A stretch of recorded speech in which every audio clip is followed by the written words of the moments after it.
He's one of Malaysia's brightest musical talents. Julian Chan taught himself to play the saxophone at the age of 14. He says he fell in love with the sound of the instrument when he first heard it on the radio.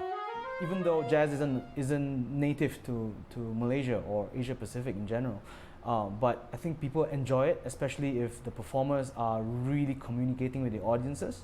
It's not so much of what the style is or where it comes from, but I think the honesty in the music reaches out to people in ways that you can't really label. Jazz enthusiasts have supported the UNESCO International Jazz Day with specific events like workshops and evening performances. All this needs sponsorship and money too. But the economic slowdown in this part of the world has forced the cancellation of this year's event in Kuala Lumpur. It is difficult to sell because jazz is still new in this part of the world. One must understand it's been over 100 years in the West, So you need a lot more support from the media, radio stations and so on to create more awareness and education. So it'll take time.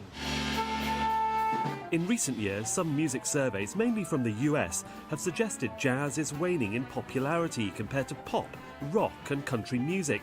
But the public's reaction here is very different. I like jazz is because the music is very, cooling and relaxed. That's why I like it.